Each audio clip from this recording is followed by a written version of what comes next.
Welcome to The Explainer. Today, we're pulling back the curtain on an industry that operates behind the scenes of literally almost every single business, yet remains incredibly misunderstood. We're talking about commercial cleaning. We're going to dig into the insider secrets, the hidden costs, and the true markers of quality so you can make decisions that actually protect your business and, of course, your bottom line. Okay, let's dive into this. When you hire a commercial cleaner, what are you truly getting for your money? Are you securing a consistently hygienic workspace? Or are you really just buying a shiny honeymoon phase that totally fades away as soon as the ink dries on the contract? I absolutely love this quote from our source material because it hits the nail right on the head. It captures the single most common trap in this entire industry. You know, the first clean? It's almost always excellent. The contractor is super attentive, you're watching closely, the standards are fresh. But what happens in month 5? That's when that dreaded month 5 film starts accumulating in the break room, the staff might have turned over, and the standards just mysteriously drop. We want to evaluate predictors of sustained quality, not just that initial presentation quality. To avoid that month 5 drop-off, you first have to understand the foundation of your agreement. So let's look at the cleaning pricing landscape. Our sources outline 3 distinct pricing models here. First up, we have the per square meter model. This one scales predictably with floor area and is pretty much the standard for larger, say, 500-plus square meter corporate facilities. Second, there's the hourly rate. This fits smaller boutique offices or maybe one-off cleans, though keep in mind after-hours cleaning is going to carry penalty rates. And third, we have the fixed monthly contract. This is definitely the most popular for your ongoing regular cleaning because it gives you total budget certainty and is usually tied to a very specific written scope of works. But right here is where you really need to pay close attention. The absolute cheapest quote is often a Trojan horse for hidden costs. You've got to watch out for supply surcharges, where essentials like toilet paper and hand soap are suddenly billed extra. Keep an eye out for hidden access fees if your building requires security sign-ins. Beware of the frequency bait and switch. This is where they quote you for 3 visits a week, but quietly drop to 2, just hoping you won't notice. And honestly, the most dangerous red flag of all, insurance coverage gaps. That leaves the liability of an accident entirely on your shoulders. Beyond pricing, the actual structure of the cleaning company dictates the level of service you'll receive. Let's compare franchise versus independent cleaners. And this brilliantly illustrates the franchise accountability gap. You see, in a franchise network, you sign with a massive national franchisor brand. But the service itself is actually delivered by an individual franchisee who just bought that territory. With an independent model, you get a direct line. The company that owns the brand directly manages the staff cleaning your office, meaning the business owner is directly accountable to you. This structural difference introduces some very specific risks, especially for smaller offices relying on a franchise model. Franchisees are essentially independent small business owners operating on incredibly thin margins. If they hit financial trouble, they might cut product quality or slash staff hours. Plus, training is highly variable from one franchisee to the next. And think about this. If that franchisee suddenly exits the business, your account gets reassigned, often with 0 notice, leading to missed visits and completely unfamiliar staff roaming your halls. Oh, and trying to route a simple complaint through a massive franchisor just to reach an independent franchisee? Total headache. Okay, let's shift gears from business structures to the physical realities of the job. Hidden hazards, and compliance. Because an unclean office isn't just an aesthetic annoyance, right? It is a serious legal and safety liability.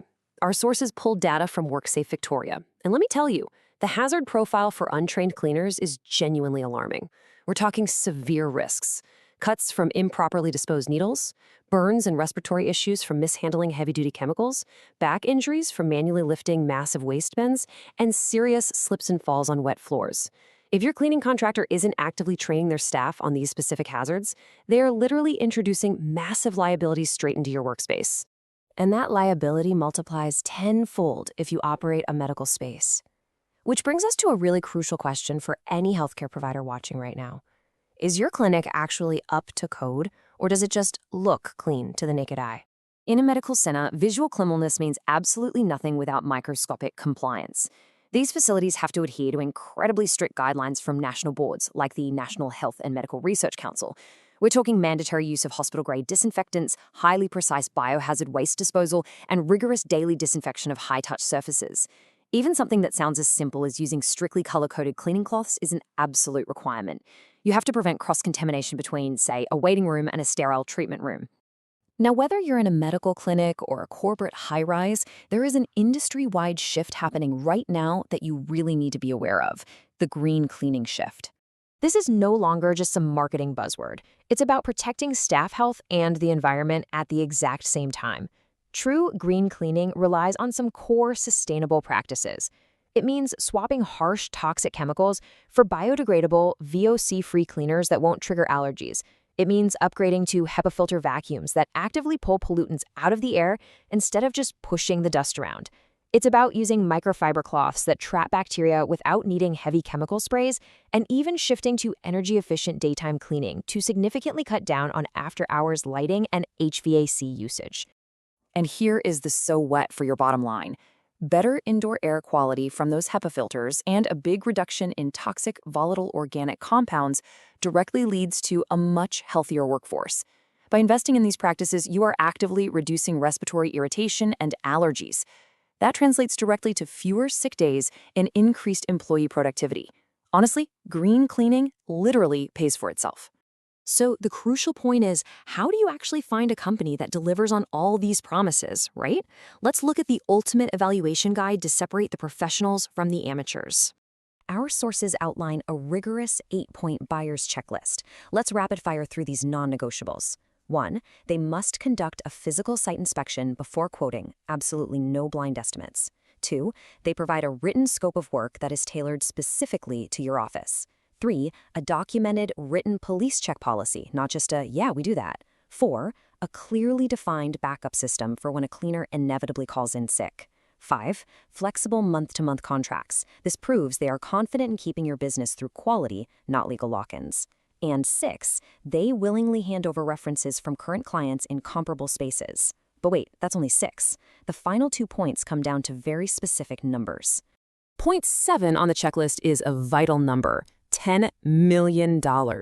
This is the absolute bare minimum public liability insurance any commercial cleaner must carry. And actually, it should jump to $20 million for highly regulated environments like medical clinics. Demand to see that certificate of currency on day 1. If they can't produce it, walk away. No exceptions. And the final point, number 8, is another crucial number: 24, as in 24 hours. When you ask a prospective cleaner how they handle complaints, a true professional is going to give you a named contact and a maximum 24-hour response time for service issues, complete with a crystal clear path to actually fix the problem. Let's move to and see how this builds your implementation plan. Because finding the right company is really only half the battle.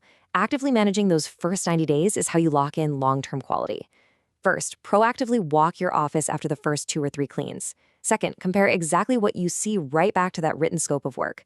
Third, if something's missed, report it within 24 hours. Do not let it slide. Prompt feedback sets the standard early.